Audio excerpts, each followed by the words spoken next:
Hello everybody. So I'm back with one more video. Today we are going to discuss the important questions in physiology first year BDS.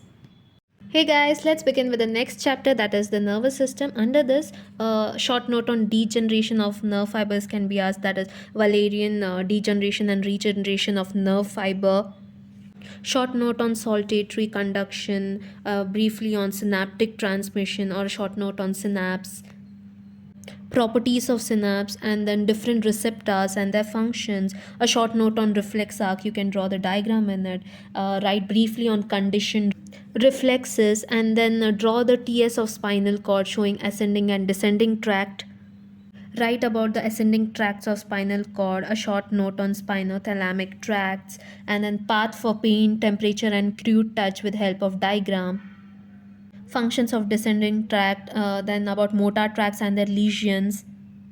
Difference between UMN and LMN is a very important question, that is lower motor neuron lesion, upper motor neuron lesion. So you better learn about it, about differences, as well as when it is given to write in brief. And then brief physiology of pain can be asked, that is the pain pathway can be asked. Short note on referred pain and applied significance can be asked, and then endogenous pain inhibiting mechanism, and then on functions of hypothalamus can be asked. Short note on mechanism of heat loss, and then regulation of body temperature, function of cerebellum, and then function of basal ganglia, and then significance of stretch reflex can be asked. Functional areas of cerebral cortex, and then short note on Broca's area, short note on lateral spinothalamic tract, short note on neuromuscular junction, and then in brief about pyramidal tracts can be asked.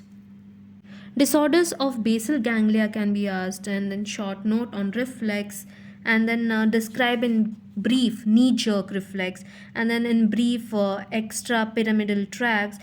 Short note on Babinski's sign, and then in brief functions of thalamus. Short note on CSF, cerebrospinal fluid, functions of cerebrospinal fluid can be asked. Short note on classification of nerves can be asked, and about pain inhibiting mechanism, and then write in brief on sleep, and then briefly describe briefly hypothalamus and its function can be asked. Write in brief about short term memory, effect of lesions on cerebellum, and then about withdrawal reflex, and then function and properties of nerve fibers. Short note on neuroglia can be asked, and then endocrinal functions of hypothalamus, and then Parkinson's disease, causes, features, and all.